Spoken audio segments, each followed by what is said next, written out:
What is up, everyone? Welcome back to another session. Now we're going to have some deep dive into technology with an expert in Snowflake. So, Henrik, welcome. Please tell us about yourself and kick it off. Yeah, thanks. So hello, everyone. My name is Henrik Nielsen. I'm working for Snowflake, based out of Copenhagen. Been with Snowflake for about 4 years, so it's been quite a journey to be with Snowflake. I worked as a technical expert in the sales process, supporting customers and prospects in understanding Snowflake, and that's actually also what I'll be going through today. Okay. The whole concept, that the idea of the presentation today is that we see that sometimes our marketing can get a bit confusing for people. So right now, for example, we're talking a lot about this concept called Snowpark in Snowflake, which is really extending Snowflake to support more languages.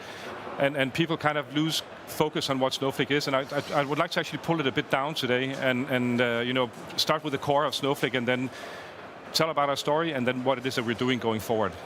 Yeah, I think when people think about Snowflake, it's one of those tools that lets you do anything, which means it's like it doesn't do anything or it does everything. It doesn't, like, what is it even? It becomes very confusing, right? So let's focus a bit on what we're good at and also what we're adding, what we're trying to get better at, right? That's the whole concept. So today we're going to talk about the fundamentals of Snowflake. I'll start with reviewing the foundations of Snowflake platform and how more and more workloads are being delivered with Snowflake. So this what we see here is the product that we released in 2015. So that's 8 years ago that Snowflake went on the market with this. It's a managed service that runs in the cloud. It was built for the cloud, and I'll get into that a bit later. And what we're really good at from the beginning is supporting these workloads. It's data warehousing and it's data lake. And as I said, it's a fully managed service delivered by Snowflake and SQL-based, right? So it's starting out as a SQL. Now, this seems pretty simple, so why have we been so widely successful in the last couple of years, or the last 8 years in this space? And if we go back to some of the key foundations of what Snowflake offers and how it's being built, the first of all is the architecture of Snowflake. So we're built for the cloud, and we separate storage and compute, and this is something that is managed by Snowflake and not by the customer. So it's something that's quite easy to scale, both in compute and storage independently. Secondly, Snowflake is also a very secure platform, so we take care of governance, encryption, and give the customers the possibility of providing security mechanisms, so they can lock down their data and make sure that only people who have needed access to it actually can have access to it. And the final one, the check mark, refers to that it's just easy to use, right? That is a feedback we get from our customers, and that means you can get projects up and running in a very short time and get value out of your data. And that is a big differentiator in this space, that you don't have to spend much time building your platform. And probably one of the most important aspects of that kind of brings all this together is the fact that Snowflake was born in the cloud. So we haven't taken any old technology, all traditional database technology, and moved that to the cloud. Our founders actually built this from scratch. So it's a completely new product that we built. And it's really 4 things that we excel at. The one is how we store data in Snowflake. The other is how we have all the statistics on the data, so we know all the data that is loaded into Snowflake. We have an optimized scanner, and we also use a concept called vectorized query execution. And that was actually one of our co-founders who invented that back in 2008, that we brought into Snowflake and built in. And that gives a very powerful execution engine, which was this little cloud with the lightning bolt on it, right? And essentially, Snowflake's secret sauce is to work smarter and not harder, and intelligently provide you with this platform that can tune itself, that can help you get value out of your data. So this has taken us really far up until a couple of years ago, and that has been very encouraging. But one of the things that we get feedback from our customers on, this I mentioned just that it just works, right? And that actually comes from the way that we're deployed in the cloud regions.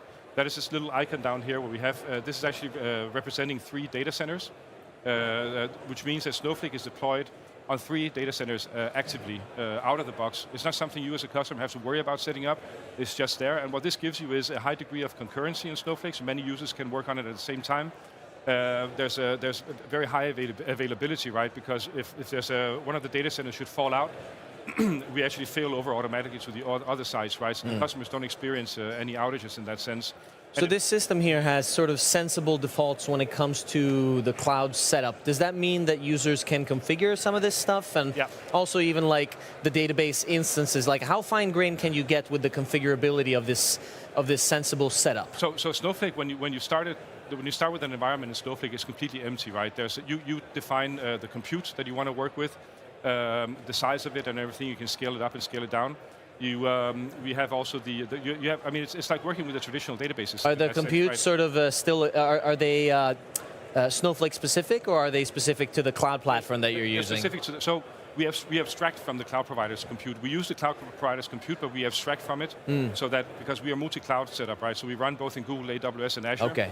And we use these t-shirt sizes for the compute, right? So an extra small, and what we guarantee is that an extra small on Azure is going to perform the same as an extra small on AWS. Okay, I see. We take care of, you don't have to worry about if it's a 16 gigabyte instance with 256, no. We take care of that. You go by the t-shirt sizes. Some people have a bit of an issue with that because they like all the tuning of the knobs and everything, but that doesn't really provide business value in the end, right? It's working with the data and getting value out of it that we're aiming for, making it easy for the customers. The last thing I wanted to mention about the high availability of this 3 data center setup is that it allows us also to do rolling upgrades of our software. Right. That means that you don't have to worry about scheduled downtime for maintenance. You don't have to have a DBA whose sole job is upgrading, patching the system. That is something that we take care of at a very high rate. What kind of uptime do you guarantee? As far as I remember, it's 99.95, but the actual is actually higher than that, right? It's we do see it depends a bit on the cloud region. Does that depend on the exactly? It depends on the setup, or because we run on the cloud provider's infrastructure, right? So we are of course dependent. If AWS has a DNS failure or Azure has an Active Directory outage, then of course that hits Snowflake as well. Okay. Yeah, we're dependent on that, of course. But I don't know if I'm jumping the gun here and asking. What about like hybrid setups? And you don't have to go too much into detail into exactly how it's set up, but is that a common scenario? Or when you're saying hybrid, do you mean like on-premise? Yeah. So I'm thinking like customers that want to do the data lake and the data warehouse, and they want to go in all in Snowflake, but they do have some managed databases on-prem that they got to keep there for whatever reason. Maybe it's an edge device or something. Yeah, exactly, absolutely. I mean, the best practice is to get the data into Snowflake because you get the security and the performance right out of the box. But having said that, we do also have the possibility of connecting to external data sources. Even on-premise storage we can connect to as well, as long as they have an S3 API. So Dell, Hitachi, Pure Storage, and they actually provide an interface that we can connect to and process the data there. You can also have a hybrid, so the data lake doesn't have to be in Snowflake. You can have it on S3 or Azure blob storage, but we can still connect to it and process the data, so it doesn't have to be inside Snowflake. We're adding support for Apache Iceberg table format, which is an open source table format, and we're actually going to be using that in the same way that we use our internal storage. What about, so you've written data warehouse here, but I'm wondering how generic of a database this is. Is it more of a focus on OLAP or OLTP That's workloads? A very good question. Snowflake was born as an analytical platform, right? So it is OLAP to begin with. One of the announcements we had at our conference last year is a concept we call Unistore, and there we're actually adding hybrid tables to Snowflake. So you're going to have a table that can be, on the one hand, row store, so OLTP, and on the other hand, OLAP. It's something we're developing right now and testing with a few customers. But the idea is that the only thing you have that is different in Snowflake is you're going to be creating a hybrid table instead of create table, so create hybrid table. And then when you insert the data, it's going to go to the row store, but it's also going to be replicated to the column store, right? So in the background, you have two setups. You have kind of two setups exactly for these hybrid tables. And then when you execute a query, our optimizer will understand, is this a transactional query or is it an analytical query? And then we'll direct the users automatically to the right storage, right? Right, and then you need to have a cap triangle where you understand that if it's a hypertable that can potentially be changed, there might be inconsistencies that have a certain time delay or something like that. Yeah, exactly. I mean, we guarantee asset compliance, right? So that is also going to happen here. So we guarantee that the data is going to be, within the transaction, is going to be consistent, right? Right, within the transaction. But I'm thinking somebody that's doing analytics on a table might have an inconsistent table for a second. But then we'll pull the data from the row store as well. So we'll actually combine the data. If we see that it's not up to date, then we'll also pull the data. I thought maybe one workload would only use the column store and one workload would only use... It is hybrid in the real sense of the word, right? It's so we are actually taking that into account. It is a big project we're working on. It's still under development. All right. So well, then I guess people that are viewing, if they're interested in that, they can get in touch with you or find resources online. Or the account team that they work with in locally, right? We have a lot of offices locally. So one thing around this setup is that it's SQL only, right? And it's been like that for many years. We have a lot of people that work with SQL, data analysts, data engineers, and everything. But what we've been seeing for the past many years is that there's this group of people that don't like SQL. They actually grew up with functional programming languages like Python, Scala, and so on. And we're seeing that they're actually, you can call them data engineers, right? That's one of the terms that is being used for them. They actually like this so much that they're actually pulling data out of Snowflake into their clusters, into separate systems, processing the data and then writing it back or writing it to files, whatever. So, and why they're doing this is because they have this, they really like this functional programming language like Python. It's very flexible. There's a lot of libraries out there that you can use to enrich your programming and everything. And there's a very vibrant community of people actually contributing to these libraries. So it's really like a virtuous cycle that is really improving and making things better. So instead of trying to convince these people to work in Snowflake, so instead of moving the whole mountain thing, right, we actually then decided to incorporate this in Snowflake, because one of the things that came out in more or less at the same time as we went to market there was a project, or actually a competition by Netflix in 2014, where a PhD candidate, he wrote this processing engine. He didn't win the competition, but he actually open sourced this engine to the Apache Foundation, and that is what we know as Spark today, right? Yeah. Actually, it's a funny story behind that. There was a scheduler. A lot of these tools were not written with a certain purpose to begin with. They were written as part of another experiment, Exactly. So what happens with Spark is that it is only a processing engine, but it's still very happy about it. It's very efficient, but it still takes you to have a lot of time managing it. It's infrastructure you need to maintain. It's optimizations. You need to do vacuuming, things like that. All the boring stuff, and that translates into you're spending a lot of money on this. And actually, Spark itself is a very memory-intensive engine, so it's quite expensive as well to have the compute running. I have some customers that are trying to do it by hand, and just don't. Exactly. It's not a good idea. And what we have here is that because as you say, that if they're trying to build it themselves, there's actually a market of providers that are managed providers that are providing Spark as a managed platform, right? So, and there's several of these. There's one that's really big, right? But there's several of these, and because they realize that this is quite complex, right, to handle on your own, and even the biggest Spark provider today, the managed Spark provider, they're actually also diverging from the Spark engine and building their own, proprietary engine for processing data, because they realize that things can be done more efficiently. For example, as I mentioned before, with the vectorized query execution. So what happens here is that this Spark is really the fulfillment of the possibilities for the data engineers to work with data in this setup. But what we're doing here is that we're then incorporating this concept into Snowflake. This is what we call Snowpark. Okay. So it's extending Snowflake. It's not a bolt-on solution. It's actually integrating this processing into Snowflake, that you can work with the same libraries, all the stuff that the data engineers, they love, Python, Scala, Java, but what you're doing is you're actually running the code inside Snowflake's compute engine, right? So you're having the same engine available for SQL, but also for Python, Scala, and Java. Is it? Are you doing things like user-defined functions, or is it bigger than that? Thank you, because that is actually coming here in the next part. This is getting data in, transforming data, enriching data, curating data, and what we're doing here is that two things. One thing is making. You can have a machine learning model that is very good and everything, but can be quite difficult to productionalize. What we've done is Snowflake acquired this company called Streamlit a little over a year ago. This is a Python library for making visual applications, and we're actually integrating that into Snowflake. So you have this Streamlit and Snowflake experience, where you can visualize the models, so you can actually provide inputs and outputs from the models directly. Right. But at the same time, we're also allowing the data engineers and data scientists to deploy user-defined functions, as you asked about, right? And these user-defined functions then run inside Snowflake. It can be Python, Scala, Java, SQL. But what's happening here is it is being exposed as a SQL function, so even SQL users can run these user-defined functions that is really developed in Python.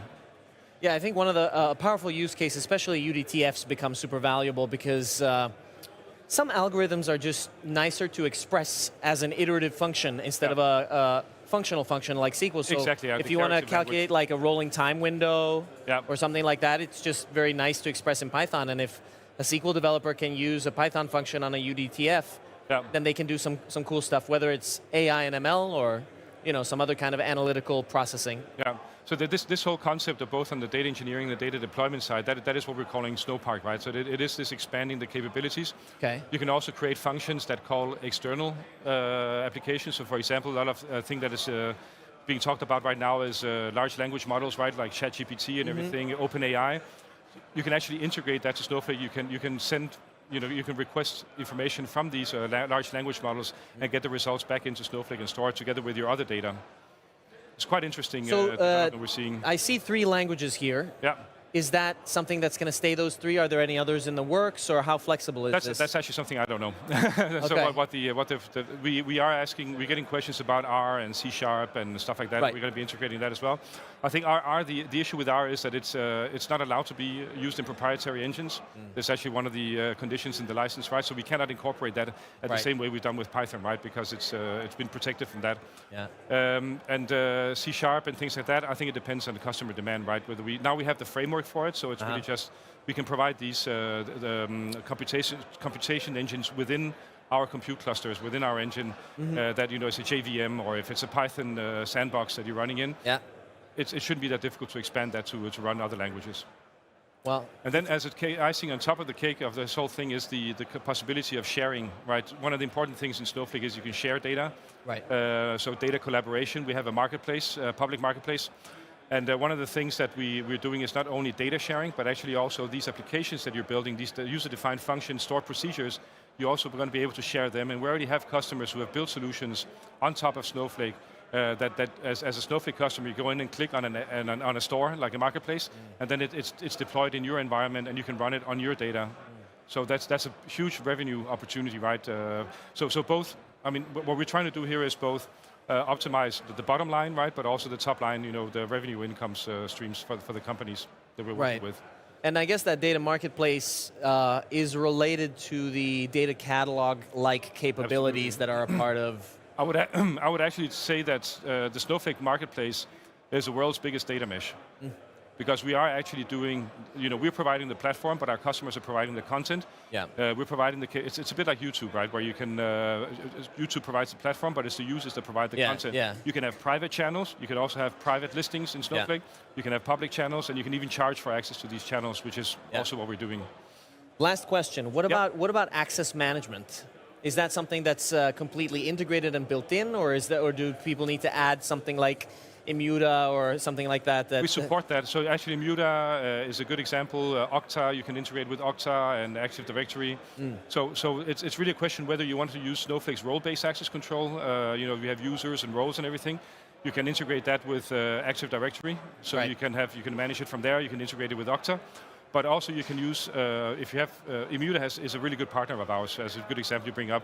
They do policy-based access control, and what they're actually translating that into role-based access control in Snowflake. Okay. Right, so we try to make this platform as open as possible. Oh, so Snowflake allows that translation to happen automatically. Exactly, so we actually support these companies. Okay. Same thing with data cataloging, like Colibra, Elation, they also are very good partners of ours, and then we work closely with them so they can actually leverage Snowflake also for their use.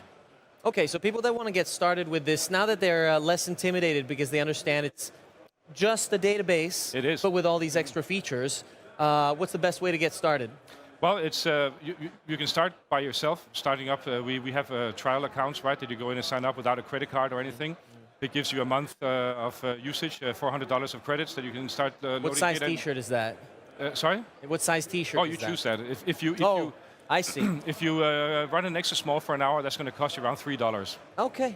So you can choose the big one and burn all your money at once. You can do that in a very short time, yeah. Okay. Not sure you get any value out of it, right? Start small, that is our recommendation. Start with the extra small and then scale up as you... Are the small ones fast enough? How do they feel? They're quite powerful, right? So we actually had one of my customers in Denmark, they tested, they had built their own Apache Spark setup. They tested that was actually a small, so that's like double the size of an extra small, that could compete with a 35-node Apache cluster, right, in performance-wise. There we go. Yeah. Seems like tools that are built for SQL are good at SQL. Yeah, exactly. But makes also, sense. I mean, definitely the Python stuff is really working as well. We have a lot of customers testing that and Okay. seeing a really good cost performance increase when doing things in Snowflake instead. Cool. All right. Well, I think we have 5 seconds left. Yeah. Thanks Thank everybody you. for listening. That Thanks for went listening. fast. Yeah, Awesome. exactly. Yeah. Thank you. See you around.